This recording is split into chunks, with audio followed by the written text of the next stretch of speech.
Ladies and gentlemen, we thank you for your patience. Our next session will begin in a few moments. Thank you.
Ladies and gentlemen, thank you for your patience. Our final session will begin in a few moments.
Ladies and gentlemen, the final session will be hosted by a panel of our emerging leaders under the title of Influencing Today, Shaping the Future, Envisioning a New Atlantic Community.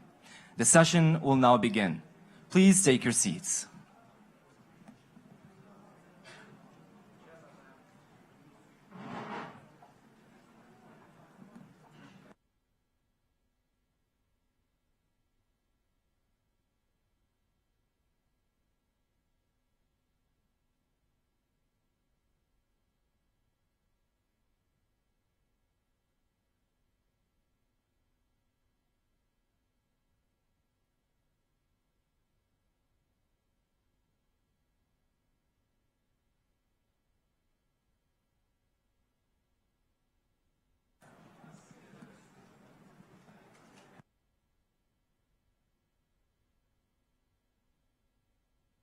And now, ladies and gentlemen, please welcome to the stage our moderator for this final session, international broadcaster and chair of the Royal African Society, Zeinab Badawi.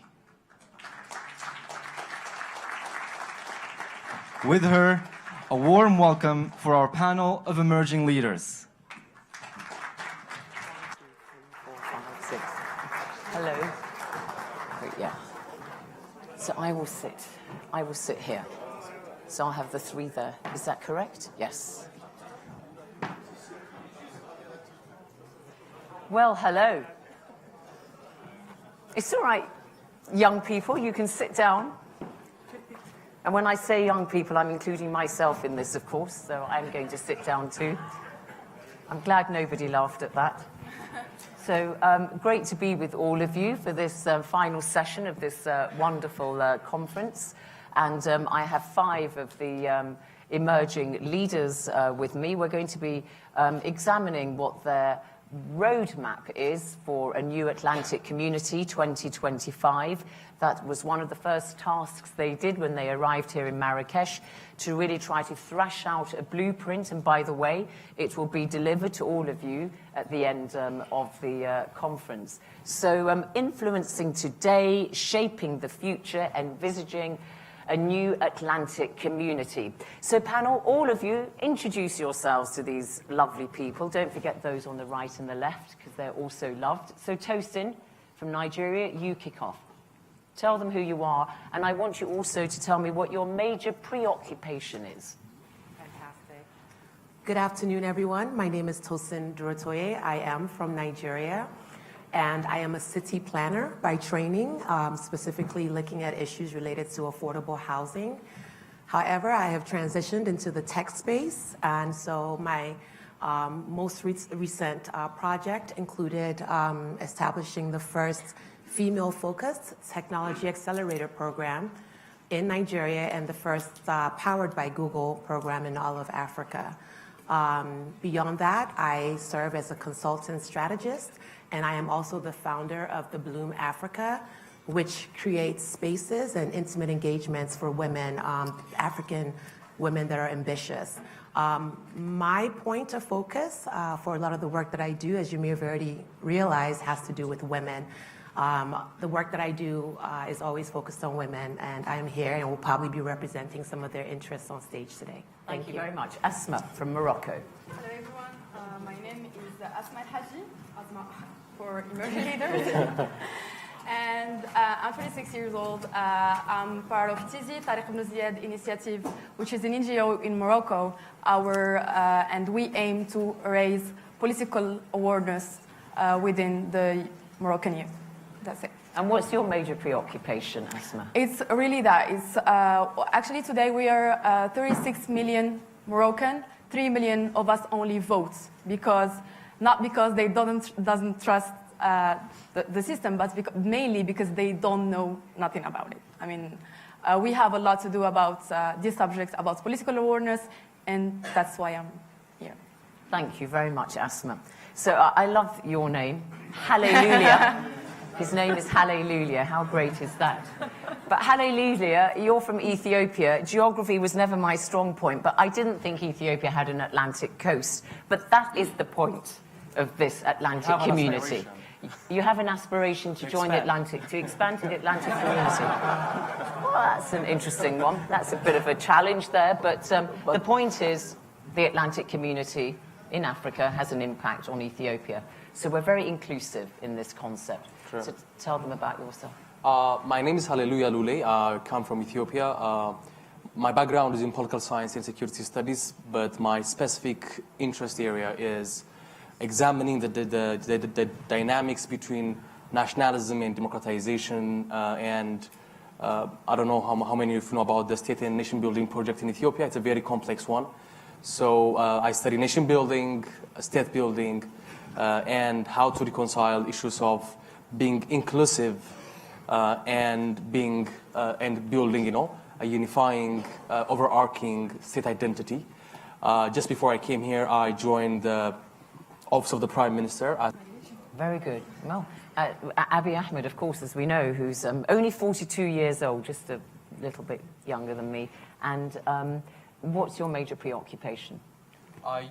Before the new job, I worked for the past 10 years as a researcher for think tanks, mostly focusing on issues of regional peace and security and political developments in the Horn of Africa and affairs of the African Union. So stability and security is... Democratization, governance, peace and Right. security. Good, excellent. So Anna from Brazil, and we had a session this afternoon about Bolsonaro, so you don't have to really mention him.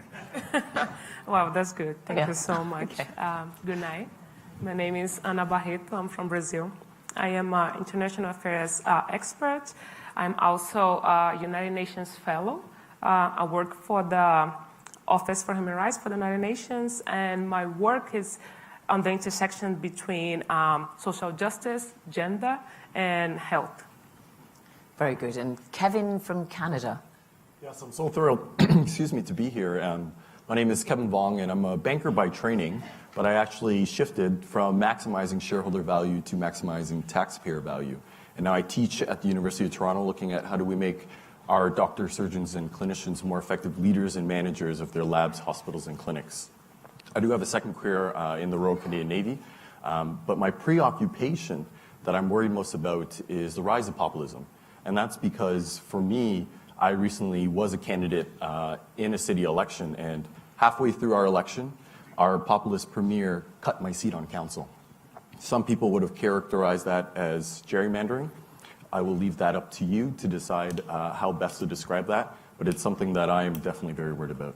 All right, good. Thank you very much indeed. So we're going to have a chat, but we're also going to involve you. And their concerns broadly fall into three categories: politics, economics, and social and cultural issues. So we'll take each of those categories, vast as they are, in that order, and then we'll throw it open to all of you, and you can, examine the arguments that our panel put forward. But, I was reflecting before we came on, because everybody here is under 35, and we tend to think of young people as, being the sort of next generation. But as we said, they are the now generation. And actually, if you think back, this is the year that Nelson Mandela turned 100, and you tend to think of Nelson Mandela and other great leaders as being quite elderly.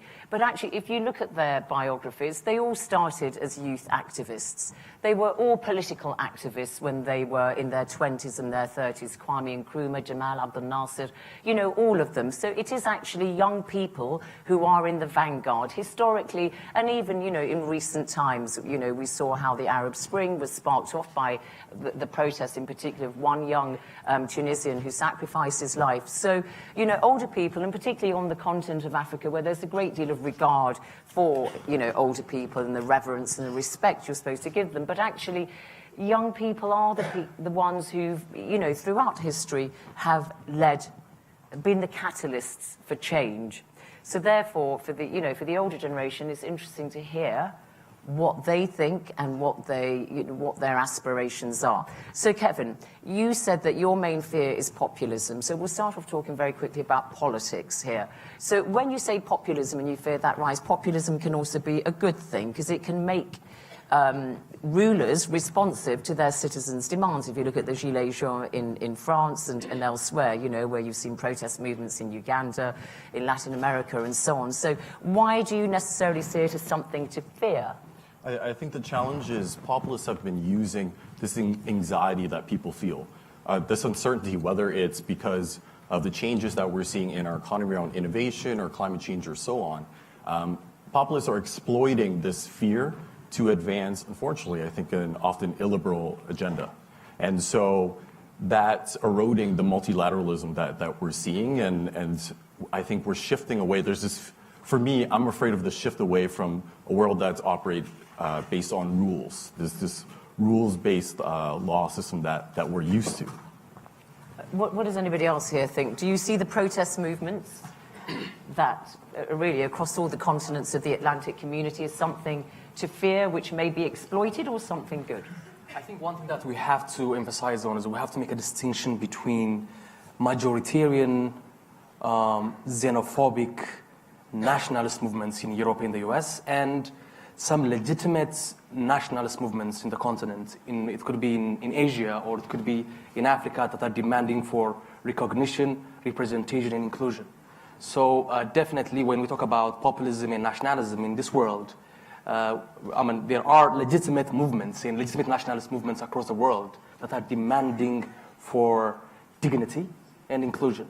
So we shouldn't import, for example, Marcon made a very interesting point at the commemoration of the 100th anniversary of the end of the First World War regarding the distinction and the dynamics between nationalism, citizenship, and nationalism and patriotism. So definitely that definition may work in the European context now, but when we adopt that to our situation, for example, to the South, we have to be very careful. What does anybody else think? Yeah, Anna? So coming from Brazil and thinking about the rising of Bolsonaro, I wonder, and these are open for discussions, I want to hear everybody's points, but I wonder if this is not a response of a population that was so historically left behind that they see that the system failed them.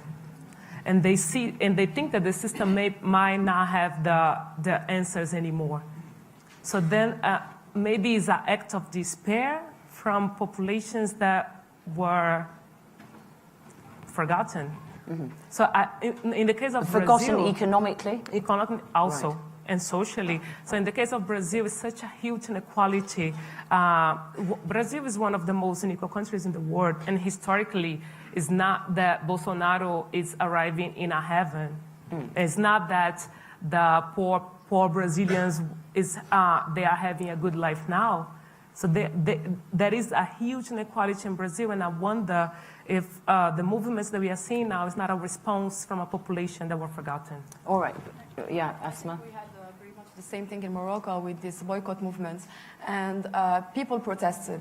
And I think if there is one idea we should highlight from this is that people did that because they thought maybe that the system was not trustable enough. I'm speaking about the political parties, that they didn't listen enough to them, and also that they were not, there wasn't any way to make them accountable. So they just decided they did this by themselves, and we have today the social media that help organizing all these movements of protestation. But we should be more asking ourselves about why our system, our political parties are not are not meeting enough the expectations of these people, because normally it's their roles.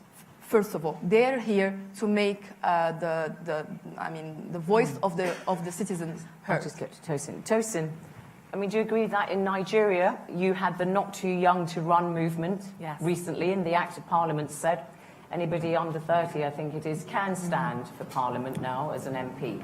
So there is a recognition that the political system perhaps disenfranchised young people. Yes. Do you agree with your panelists that is at the heart of this? Some of the young protests, that they feel there's a non-responsive political system? So I wear two lenses. I grew up in the U.S. for about 24 years before moving back home to Nigeria about a year and a half ago. And so oftentimes I pay close attention to what's going on in the U.S. And then I'm, of course, on the ground now in Nigeria. And so I'm seeing a lot of, what's going on in our politics there as well. And to answer your question, I think that even with that law being passed, we still have a challenge in Nigeria, because as it stands, we are one of the youngest. Africa as a continent has the youngest, populations, but we continue to be led by the oldest leaders. The same goes for Nigeria, where, our current president, sitting president right now, is, well, on paper, they're saying over 70, but he might be a little older than that. And you have a population that's 18 years old. That's the average. And so definitely the young population has been disenfranchised. They have been marginalized. I don't think they feel that they have a voice. It's not that I don't think, I know that they don't feel like they have a voice or that they can participate in politics. And so the question that I keep asking myself is, even with the recognition, if what they're seeing doesn't match, what it is that you're saying they can do, when they look at the Senate, when they look at those in power, and they're all pretty much the same players, just recycled through different parts of government, where are we going to get the engagement from? I don't see it, and I don't know what that's going to take to get to that next level. Sorry, Kevin, and then you, yeah. So common criticism that we get is, we're the most apathetic generation. But I think it's actually because we see the existing system and we don't bother. It's a waste of our time, right? And so even throughout some of the plenaries, when we ask young people step up and ask the questions, kind of like, oh, get more involved, right? Speak up. But the systems that exist, and sometimes in response, the institution will let's create a youth advisory body. Yes. Okay?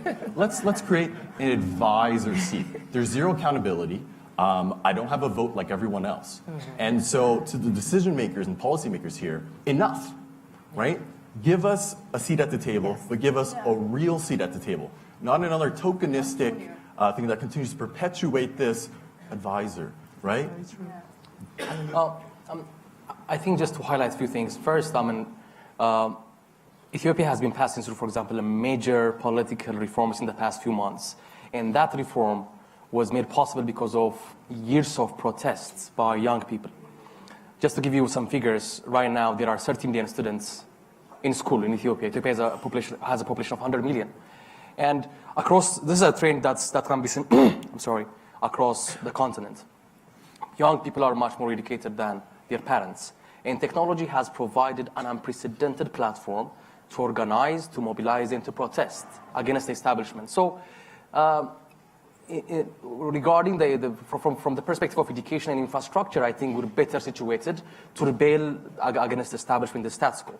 I believe what lacked visibly in youth demands for inclusion is ideology. For example, you've mentioned Mandela, you've mentioned Gamal Abdel Nasser, you've mentioned, we can mention a list of African activists, political activists from the 60s and 70s. Most of them have good understanding and reading of history, not history of their own country, but the history of humanity. And they have an understanding of existing political and social theories and ideologies. So the youth is at the forefront of fighting the establishment and the status quo, just like what happened in North Africa and in parts of the continent as well. But when it comes to organizing and taking state power, it fails because there is a significant decline in the grasp of our generation in understanding material conditions, historical conditions of the human existence. So, Kevin, just to take up your point, all of you seem to agree that young people need a proper place at the table. Yeah. But some evidence shows that young people, when they do get into a position of power, because then they go in and they want to fight corruption and make the system more responsive, they get in and they behave like everybody else. Don't they? Sometimes that happens, doesn't it? Perhaps. I think this is probably a good opportunity to talk a little bit about why term limits may be a good thing, right? Because often the reason people perhaps stay is, I'm afraid that my legacy will not continue, right? If I know, for example, that I have 8 or 12 terms max, then I actually start thinking about succession planning. And then you actually start to mentor the next generation. Okay, so you have the turnover and so on. But do young people, when they feel disenfranchised, and Anna, you mentioned poverty and so on, and of course, that's not something that is generation specific. You can be of any age and you can experience economic poverty. So are there things which are peculiar to a younger generation, or is, what you're concerned about the same as what anybody of any generation, or are there real specific things that pertain to just being part of the younger generation? So I'll start you want to take that, Tosin? With Nigeria. So there are several issues that percolate in my mind when I think of my beloved country. I think I've had a lot of conversations with folks in the Emerging Leaders Program about how the issues always seem so vast, and where do we start? And so for me, I think I was assigned to the social group for the emerging leaders, and we talked about the importance of education and governance. But I want to start with education.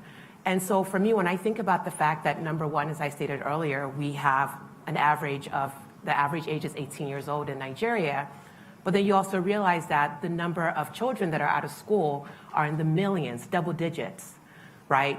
And so when we start talking about even involvement in governance, in politics, in the betterment of our country, the question becomes, how can we have this expectation when we have not even dealt with key foundational issues, like whether or not they can read or write? Right? Okay. And so if the majority, and if we agree, which is a fact, that the majority of Nigerians are at the bottom of the pyramid, and if we're saying that at that bottom, a good number of them are not getting the education that they need, how do we drive forward as a country? So that's one. So education is something which is obviously generational specific, yeah. Poverty. I always say if we're talking about pyramids and we start thinking about Maslow's hierarchy of needs, I tell folks, how can I expect the youth to become engaged if they don't even have their basic needs met? They're trying to figure out how to eat, right? Day-to-day survival in Nigeria. And now you want to talk about activism? How do we marry those two, right? And so there are bigger issues that underline some of the conversations we're having, at least in my country, that I believe we have to address first before we can even start to, it almost seems, idealistic, when I think about it, to now start saying, oh, we need the youth to step up. They're not in school, they're hungry, they don't have jobs. That's where we start from. Anna? Yeah, I kind of disagree with this view because I believe that activism and a response to the system is directly linked with people left outside the system. And I cannot separate things in boxes like this. So I will give my own example. So I am first generation to go to college in Brazil due to the programs that were made by the past administration. Does that mean, and now I'm here talking to you and I am a UN fellow in New York. Does that mean that I'm more intelligent than my neighbors? I don't think so. I think there was a political will that allowed my generation to have real opportunities. And then I can come and talk about the idea of just young people per se will change the world. I don't think so, because do the young people represent the vulnerable communities? Do they represent the African descent in Brazil? Do they represent young people with disabilities? That's the idea of young people as a monolithic block that they will be progressive just because they are young is also not real. So they can represent the same interests, they can represent the same system because they are just descendants of the same people. So if you put a person that have disabilities, for example, in the board, they can make real change. But if you put a person that is just the granddaughter of the president, I'm not sure about that. That's interesting. So the children of the elite will continue to operate with the vested interest. So I just wanted to clarify. I think, nepotism is an important point to also bring up when we talk about who comes in. But I think just to clarify my point, definitely we have, I think you may disagree, but I do think that the people that I'm referencing are folks that are living on that $1 per day. And so even for your success story, which is an amazing success story, the likelihood of the folks that I'm referring to even being able to even get close to school, it's non-existent. And so even as we talk, where you are in the pyramid is higher than the people that I'm referring to, just to be clear. But you're not just young people, though. You are emerging leaders. So you've not been selected just because you are young, because as you say, there are some very bad young people too, including my 4 children who are very naughty. No, they're lovely. But you're emerging leaders because you have a social conscience, and you are the ones that we will look to in the future to protect the interests of people of all generations. Now as well. Now as well. Thank you. Now, yeah, and next, yeah. Yeah, I don't know if you will share the same idea as mine, but I think we can agree on at least 3 major issues with our corruption in this country: education and health. So I think it all starts of this, and no matter what's, who is the youth you are and where you are coming from, these major issues, I don't know if it's the same in your country, but these are our first battle. Corruption, education, and then poverty, employment, and health also. So you all represent the Atlantic community, including you, hallelujah. So He's part of Africa, so. Yeah, it's fine. I wore a Ghanaian dress. Okay, fine. Yeah. Good. So, are there issues which unite you all? I mean, that's what you're working on. Can you come on a common agenda? Because I think that, I started off by mentioning, the likes of Kwame Nkrumah. So people before him, they were fighting for independence from colonialism. Yeah. That was the first wave of the protests of the young people. Then you had the second wave, more recently, of those who wanted democracy. Exactly. We all looked in Africa to the African Renaissance, and people were saying we want democratic inclusion. So what are you all protesting for now? When young people get together like you and demand a better future, what is it you are? Is it economic now that you're saying we want jobs, we want a good education, jobs, skills? We want to make sure that the climate is respected. What is it now that you are all coalescing? What's the third wave? Oh, God. So can I be a little controversial? Yes, sure. My question is, are we protesting? Well, sorry, not Are protesting, but are you coming together? No, it's a good question. Demanding, yeah. Because this question has been coming up for me over the years. When you named some of the activists, which we all know in the room here, a question that I've been asking as I meet people is, where are the leaders that are leading the next generation? What are we sort of protesting? What are we saying is enough? When I look at the history of the US, for example, we had the age of Martin Luther King. At the same time, we had Malcolm X. We had so many people that just stood up and were ready to give up their lives. I mean, it sounds extreme, but that was really what they were ready to do at that time.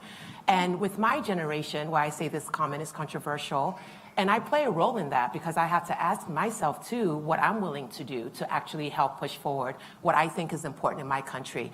And I can tell you that a lot of what I'm seeing nowadays is social media hashtags.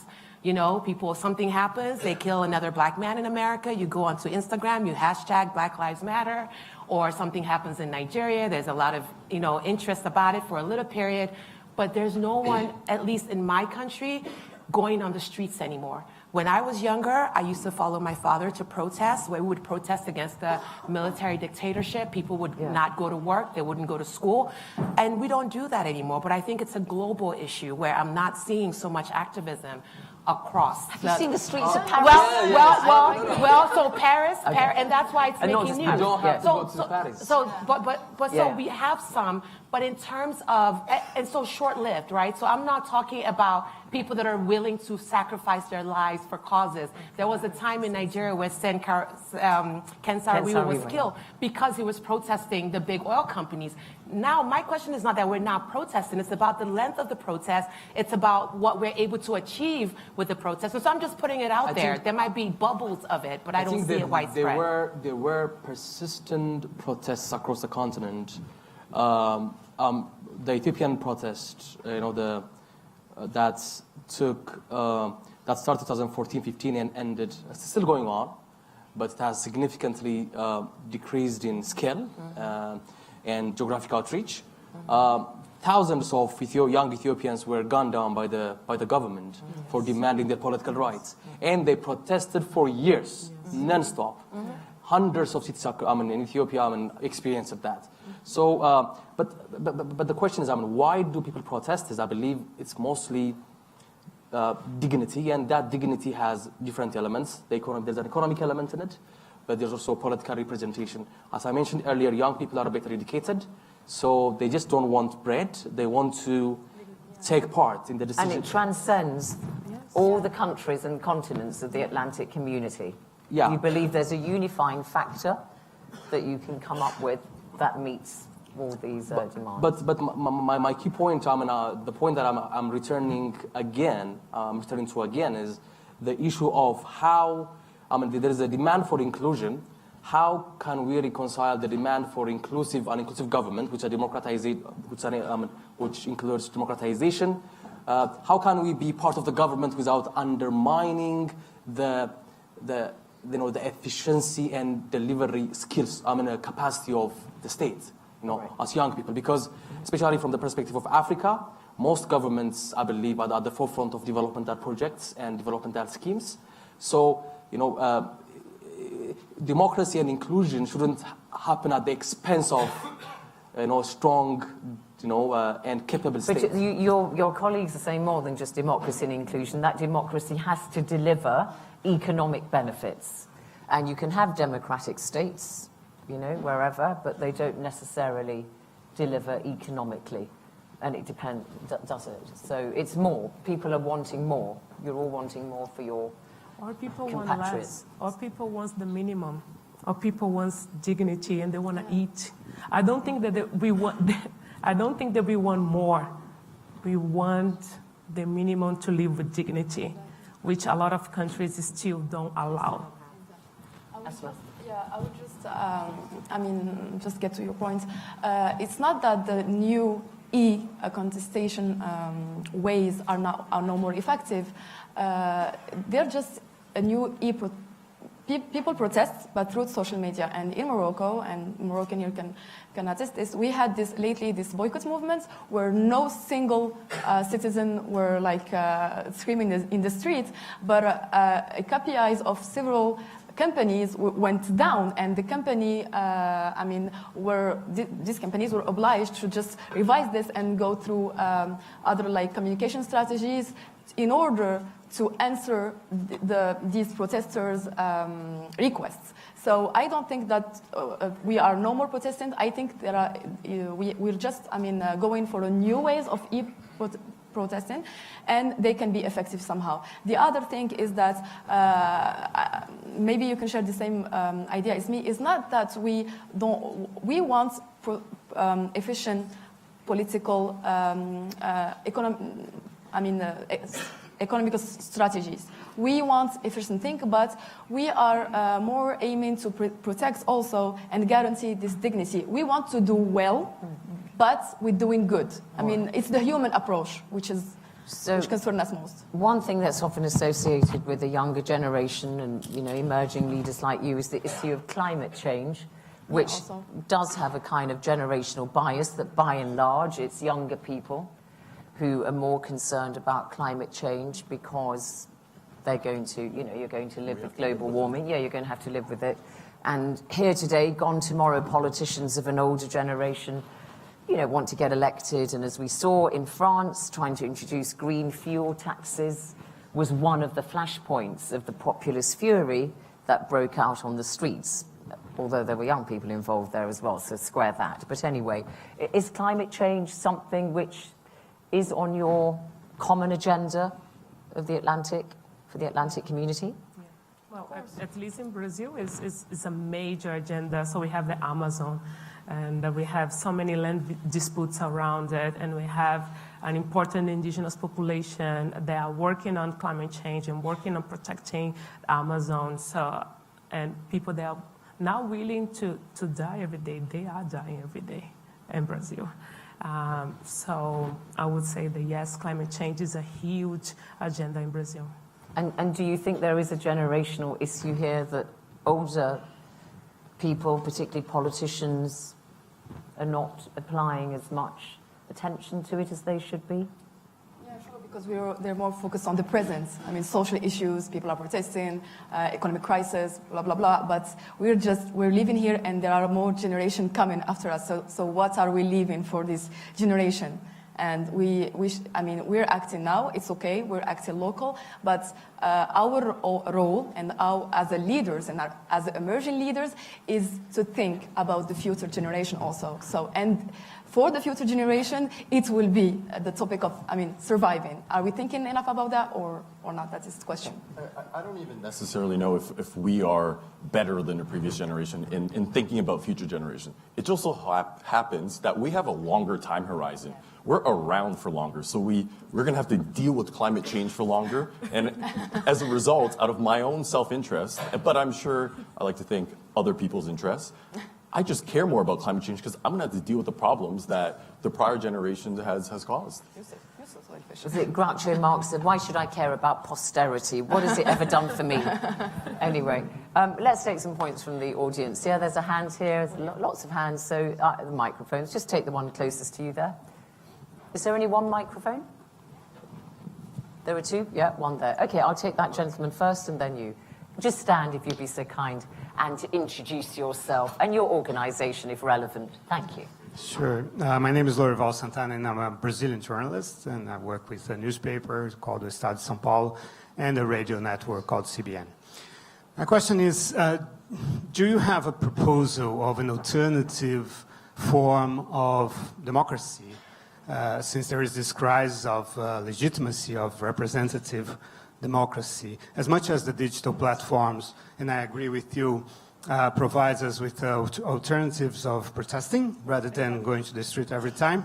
Is there, do the digital platforms offer us an alternative for, I don't know, some sort of collective decision-making or even management of a country or of Thank local? you. We'll take 2 or 3 at a time. Yep, gentleman here. Thank you. Julian from Argentina. My question is, what are the most critical, apart from climate changes, issues that we will be leading with in the next maybe 5, 10, 15 years?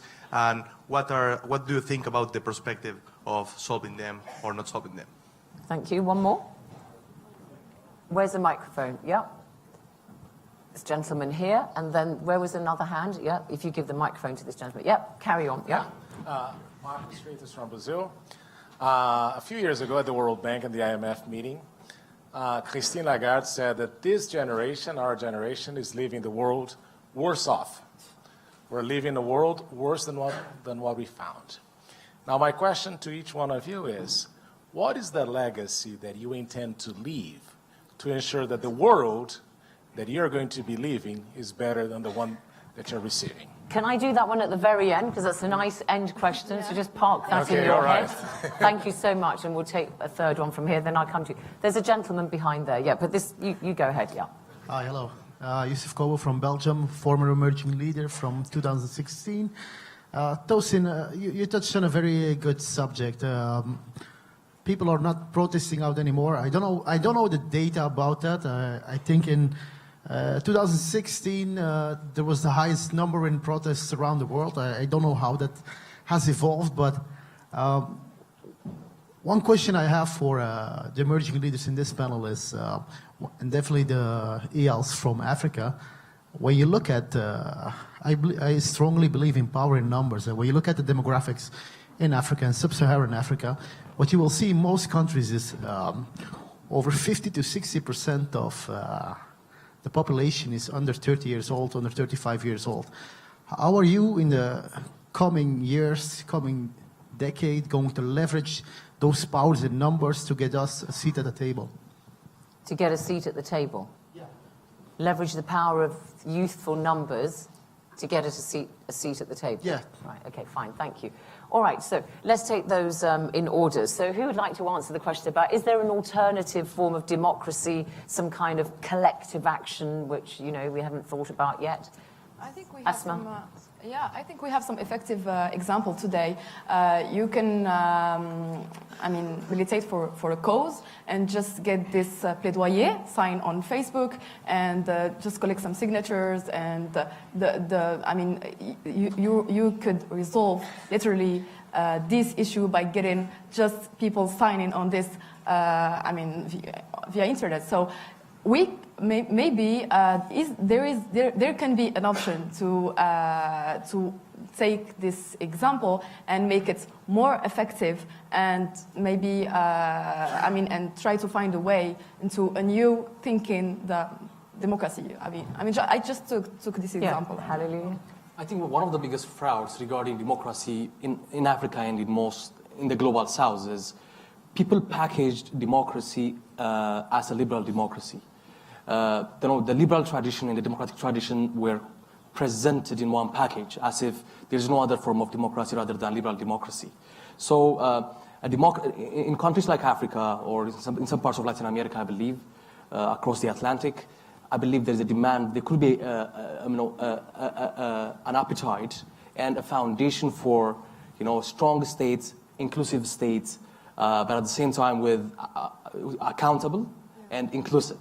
So I think this global push for liberal democracy must be checked and examined. What about regional blocs? Because that's something that is increasing as an idea gaining traction, particularly in Africa, where you have, trading blocks and so on. It's very interesting because we're in Morocco, and Morocco joined the African Union after 32 years, just few years ago.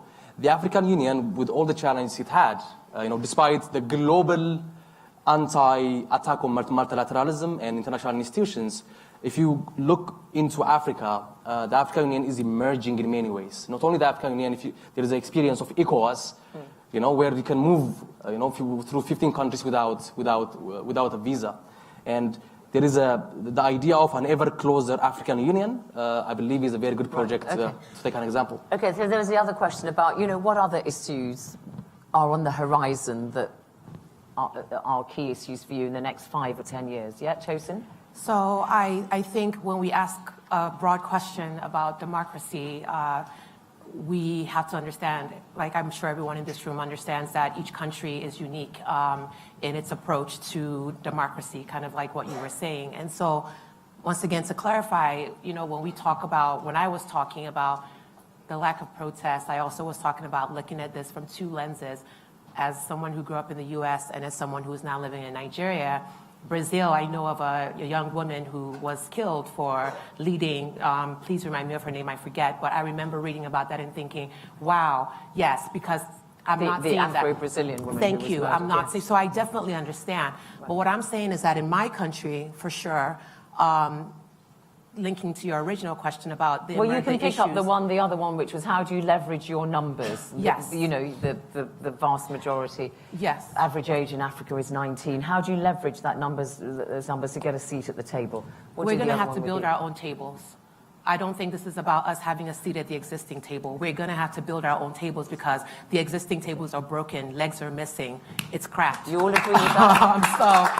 So that's how I feel about it. And so when I look at my country, I feel that we have to start from the ground up. And the reason why I'm saying that is because, again, I'm sorry? You have the woods.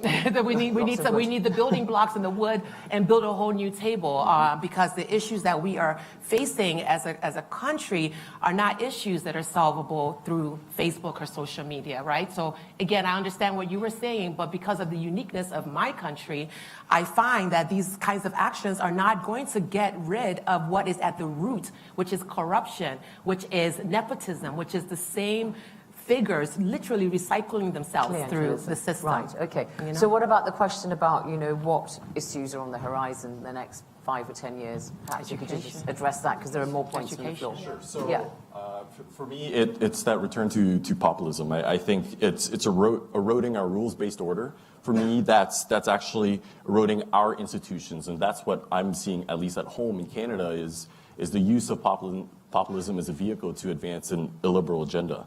And I think that further exacerbates why young people don't get involved, because we see the system is broken. So why bother to deal with this broken system that doesn't listen to us? And so I think, and this relates to kind of the first question, I wouldn't say it's an alternative form of democracy. Instead, I think you need to modernize democracy. Online voting is an easy one to talk about. A lot of issues with that. I won't get into it. It's using technology as a vehicle to be able to, for example, to depute and speak up. In Toronto City Hall, I cannot depute or speak to the mayor or City Hall online or by Skype. Who can go during the day to go and speak? There's a certain level of privilege around someone who can take time out of their day, who's not working, who can travel all the way to City Hall to be able to speak and be heard. Right? And so the modernization of democracy and leveraging the new vehicles that we have with technology is how I see us moving forward. All right, good. Just please don't go for, coming from the UK, referendums. That's all I can say. Direct democracy, very messy. Yeah, let's take a point here. I've got a question. It's for Anna. She just talked about climate change and the Amazon. I come from the other lung of the planet, which is the Congo Basin. And we know that we have to protect the environment. We know that we need to cater for future generations. But how do we do it when the current ones are not even fed and live in extreme poverty?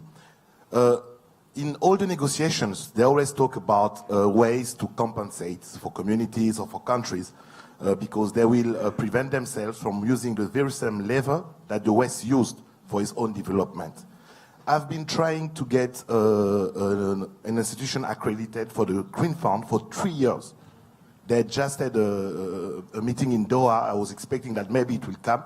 And I saw that the one that got accredited was Société Générale and the same old players. So what's your question? My question is, do we still wait for those compensations to come, or do we take the very same path that led to prosperity for the West? Okay, thank you. Yeah, just pass the microphone to the young lady behind you in the spectacles. Thank you. Hello. And there's one over there. Have you got a microphone? Okay, microphone person, usher. Yep, give him the microphone. We'll take this and then you. Thank you. My name's Eniola Mafet. I'm an EL from previous years, and my question is around democracy. I think we talked about elections, but there's so much more to democracy than simply just elections. I think that's part of the problem of why we can't really have a full conversation in many African countries, for example. Every time is working towards the next election. So my question then is, what can we do as youth and also intergenerational conversations or dialogue around citizenry and citizenship in between the elections in many of our countries? How do we engage in some of the African principles, some of our countries' traditional principles to bring people together in participatory ways? How do we actually unpack inclusiveness in a way that is connected to our own ideals and our own communities? Okay, thank you. Over there.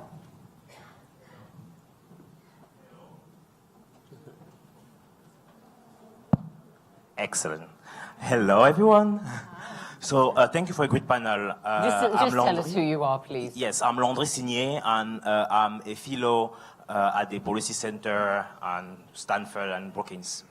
So let's say that tomorrow you are president or prime minister of your country. What will be your first decision? Thank you. Okay, well, just let that idea percolate. We'll put that with your first day in office and what your legacy will be. All right, so beginning and end of your time in power, and that will be your closing thought. Okay, let's let that cogitate over that. I've got 1, 2, 3, 4 more. Okay, so I'll take one more then, this one here, and then I'll come to you, Ambassador. After that, I'll take the last 3. Yeah, if you could keep them. Thank you. I'm Vemba Dizolele with Johns Hopkins University in Washington, D.C. Question is, I feel like there's a tension. On one side, I heard that there's no protest. On the other side, I think there are a lot of protests. So if you take the DRC, the youth is agitating quite a bit for democracy. Filimbi, Lucha, and others. You have the Oromia in Ethiopia. The list goes on. Balai Citoyen in Burkina Faso, Yanamar in Senegal. So the question is, what kind of linkages exist today between the various youth movements in different sectors? Because protests take place in different platforms, whether it's green energy, whether it's democracy, women's rights, and so on. Martin Luther King and others, people knew each other. Lumumba knew Kwame Nkrumah, the Pan-Africanist movement.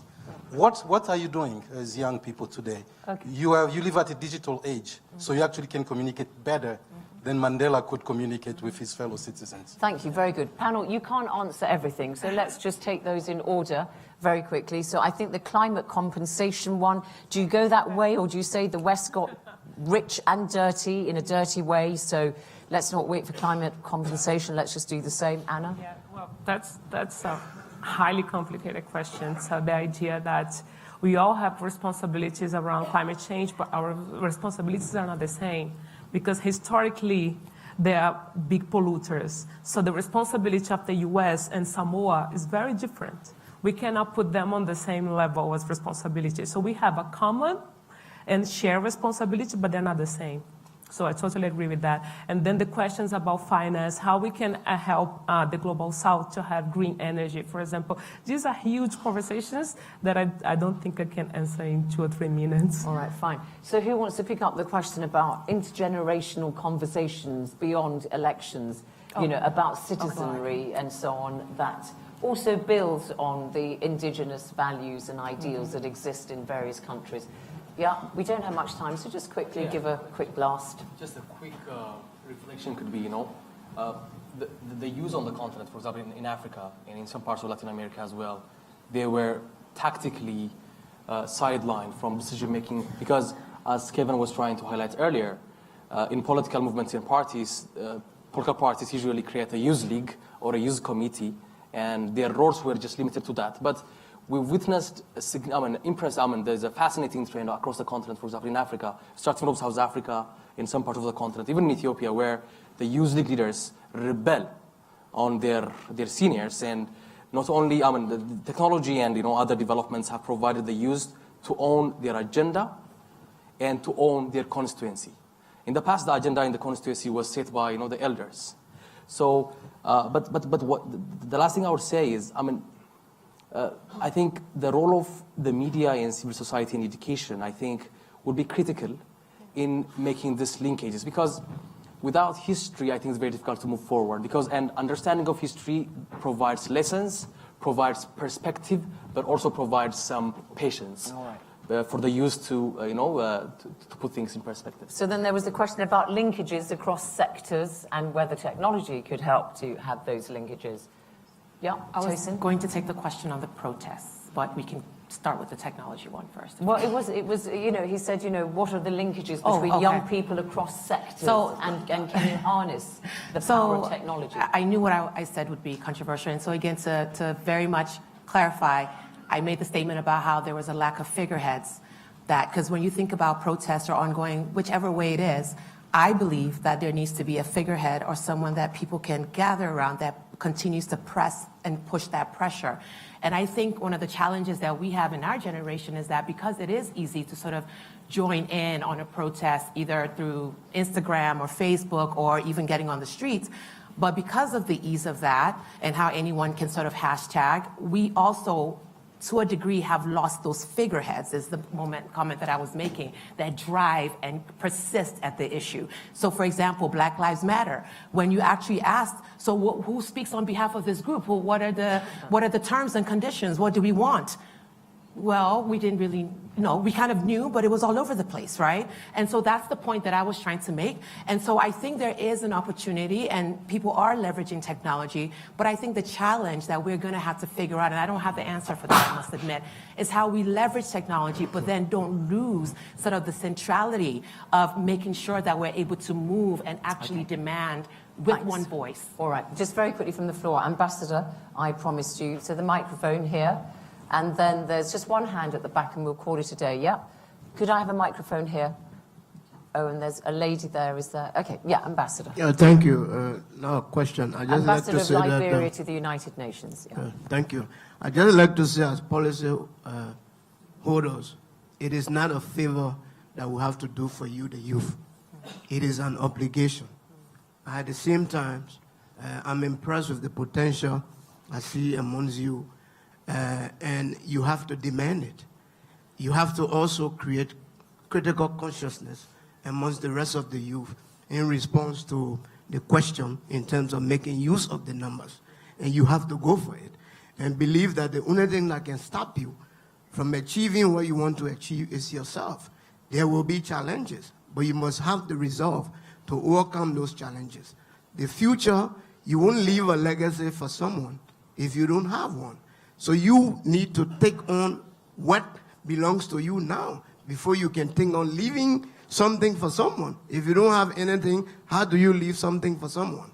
Thank you, Ambassador. Thank you very much. We'll take that as a word of advice. I beg you lastly, to the organizers, you laid a very good base platform. Please think on how one day we can attend the Atlantic dialogues outside of Morocco. Okay, thank you. We'll take that as words of advice rather than a question. Thank you. So how many hands left? There was a lady there, was there? I know we've run out of time, yeah?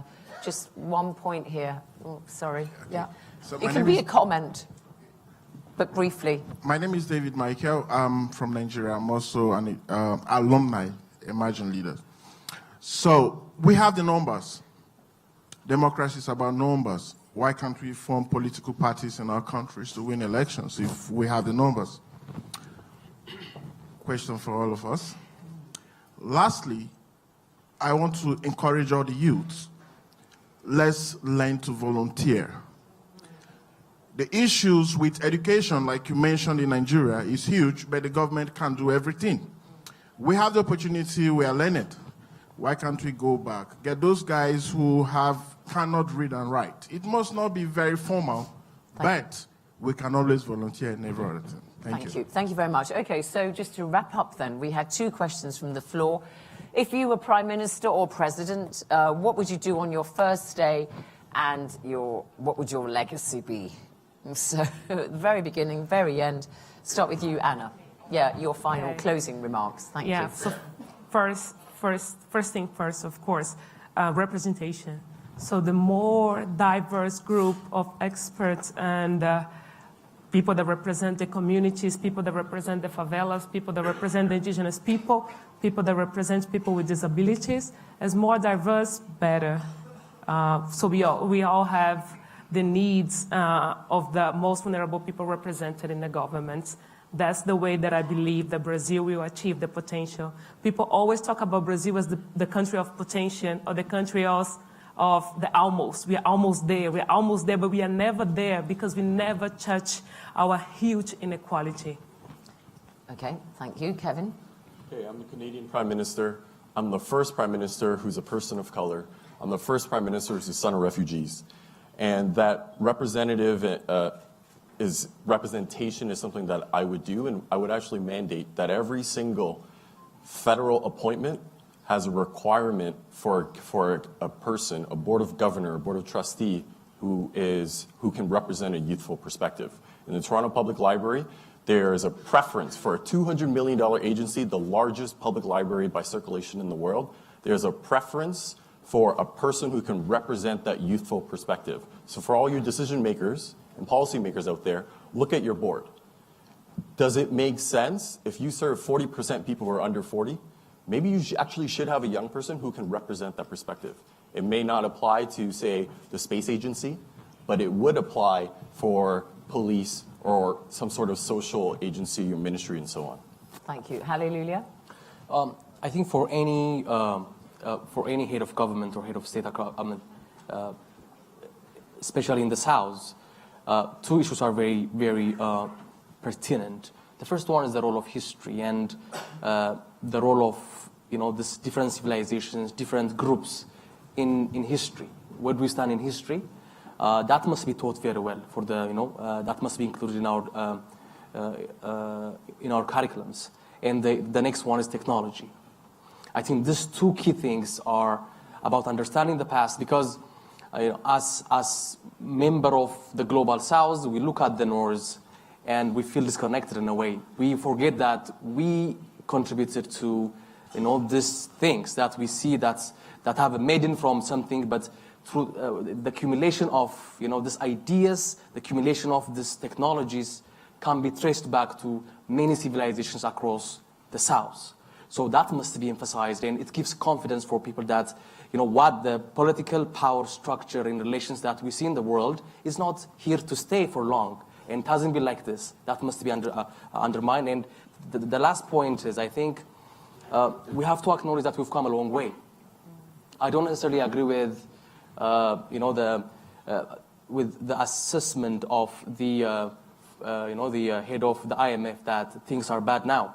Broadly, I think we've come a long way in improving the lives of an average person across the world. But at the same time, income and wealth inequalities within countries and among countries have widened in the past few years, and I think that must be addressed. Okay. Asma? Yeah, well, I just have some reserve about this way of thinking. Well, you're the emerging leaders, and okay, just tell us what are you willing to do. We're not magicians, and I will be lying to you if I say that, okay, I will figure it out, just give me the position. No, we are here to tell you these measures that we need to do it together. If we have something that is the ambition, the motivation, and the love for our causes, then also we need some of your knowledge and your experience. Just don't watch us fail. I mean, we don't want to repeat the same thing. We don't want history to repeat itself again. We can learn from your mistake. So I don't have any answer, but the only thing I can say is that I will listen much to my people, and I will try to do as well as efficient thing that I can do, as well as, as much as well think that I can do, but with doing good. So it's doing well by doing good. And Tosin? Yes. So if I was in power in Nigeria, the first thing that I would tackle is education. I believe that education is the strongest ladder out of poverty that allows you to move up. And I think that looking back at the generations behind me in Nigeria, I could tell you that my father, for example, became who he was because of education. And he started from a very small town in the rural part of Nigeria. And so when we talk about the issues of Nigeria, I think the biggest one that I feel we're facing right now is education dwindling. People cannot move through the economic classes anymore. And so I would definitely tackle that. I think the second issue would be representation of women in power, because I told you earlier that I believe that women are amazing. I think our emotional intelligence is really peak, and we should be in more rooms. And so I would probably take a page from Rwanda's book and probably put something. Oh, yes, yours as well. In the Constitution, Rwanda has it that they must have a certain number of women represented in their government. And so I believe that that would be something that I would love to institute if I were in power. They've Thank got you. more women in parliament. More power, yeah. They have more women in parliament in Rwanda than any other country in the world. Exactly, 60%. Thank you very much yes. indeed to these wonderful emerging leaders. I think we've all seen how they are influencing the present and how they would like to shape the future and envisage a new Atlantic community. We look forward to hearing what will be in your communique. I've certainly enjoyed sharing this afternoon with you, and the idealism of youth is still clearly alive and kicking. Thank you very much indeed to all of you. I think Karim from the Policy Centre is coming on. We will stay. And Karim, now, we're going ladies to stay and gentlemen, listen to you here. So please welcome to the stage to deliver the closing remarks of the Atlantic Dialogues, the Managing Director of the Policy Center for the New South, Karim Aynaoui. So,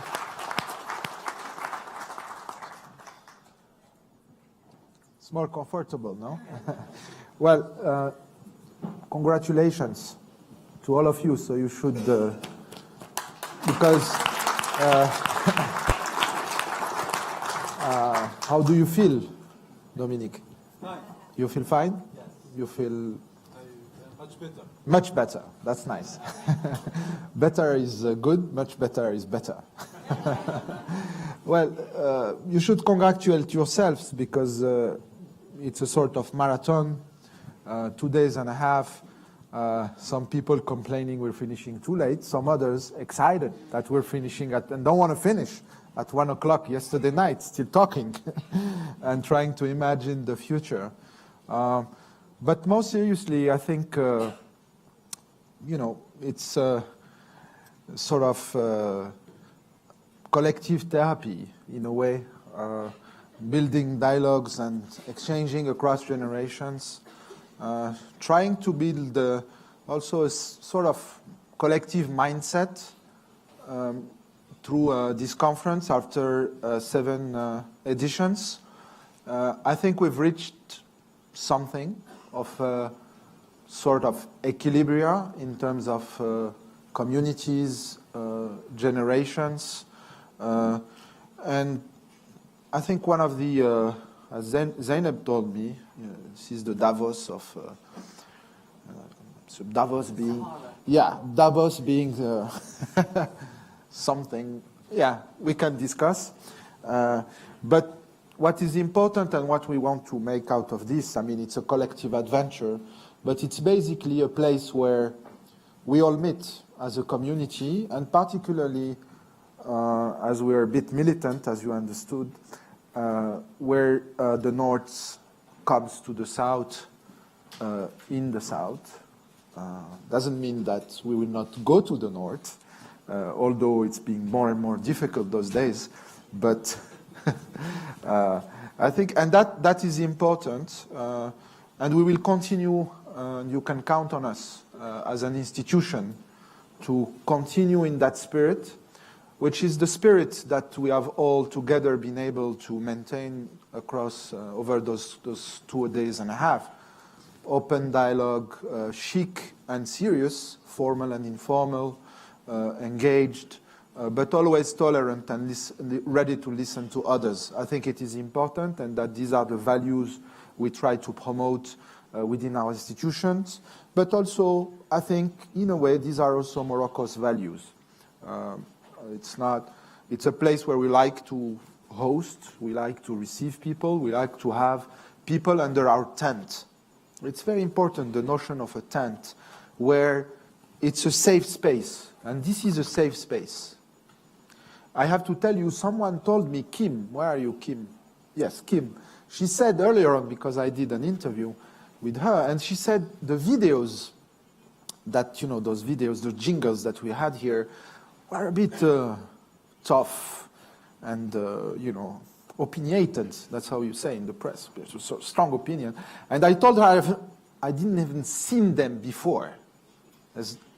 Yes, no censorship, and they've been produced by the team, in fact. So the average age of the team is below 30 years old. And this is how they feel, I think. It's a message, and maybe from someone. Where is Youssef Ait al-Qadi? Yes. So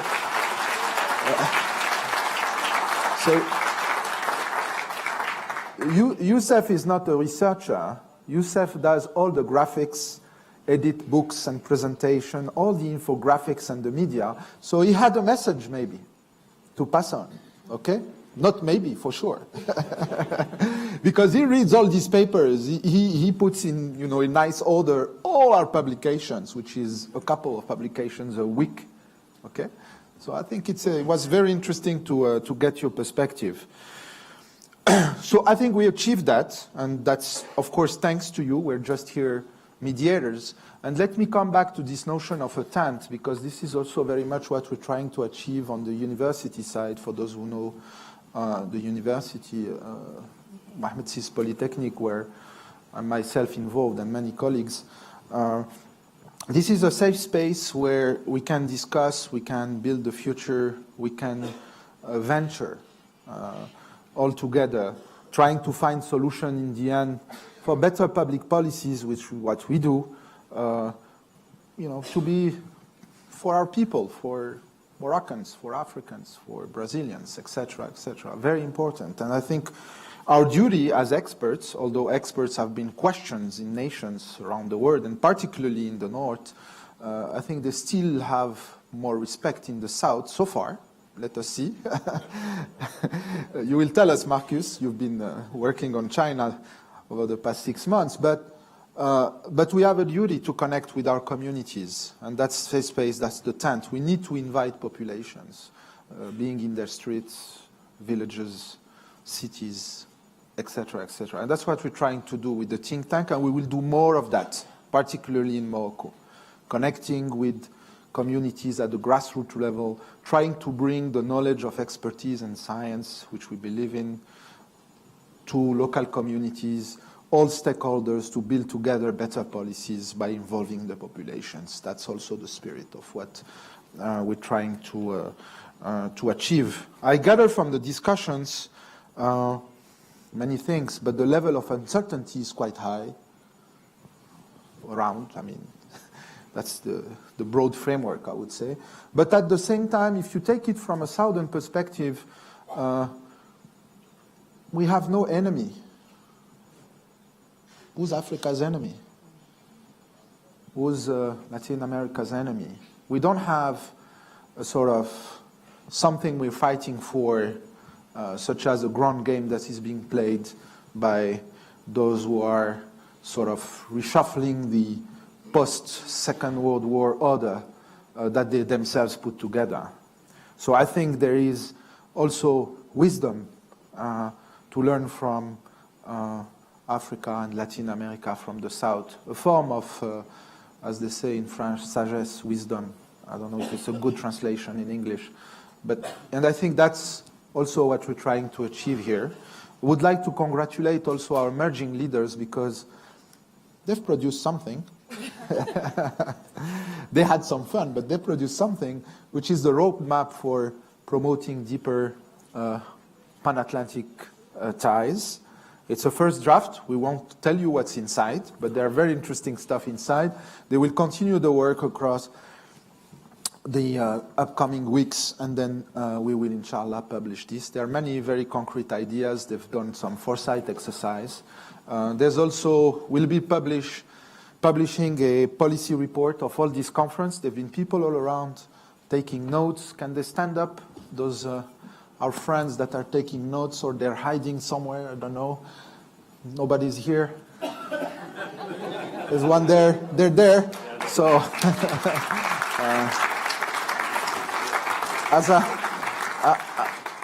as an economist, I was this is a distribution that is tilted to the right. No messages there. We don't do politics at the Policy Center, although we do policies, but we don't do politics.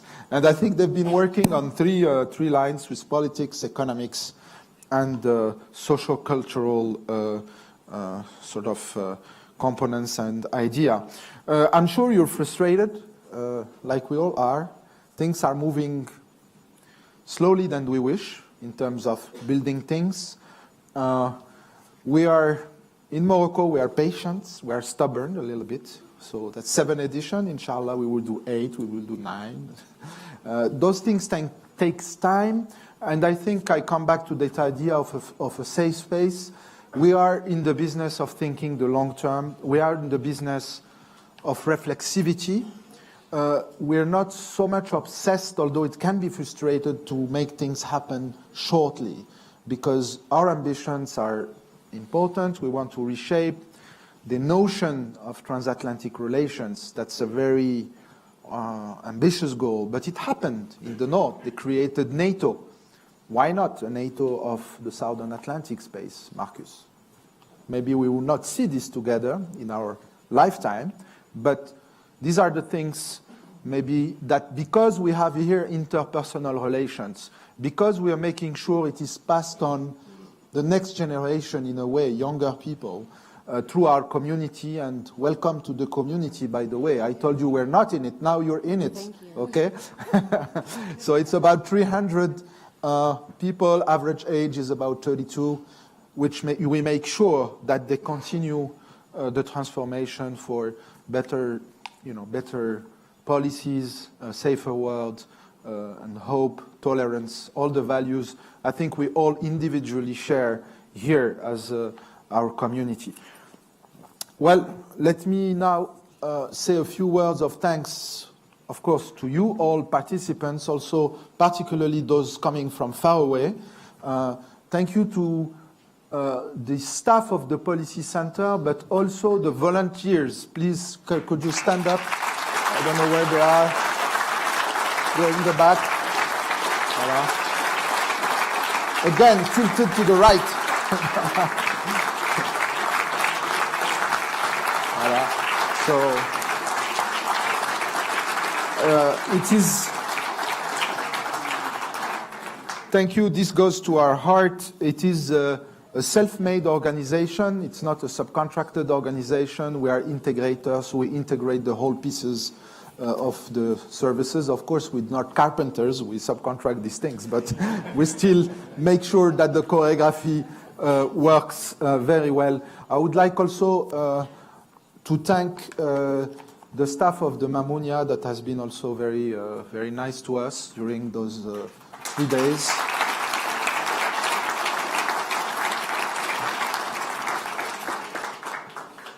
And I think that is it. I haven't forgot. Malik, did I forget someone? No? It's fine? I'm good? The voice of God is part of the staff, Malik, but you can. So it's him. Okay, so looking forward to, please, we will continue to have activities. It's not just a conference that we do once a year.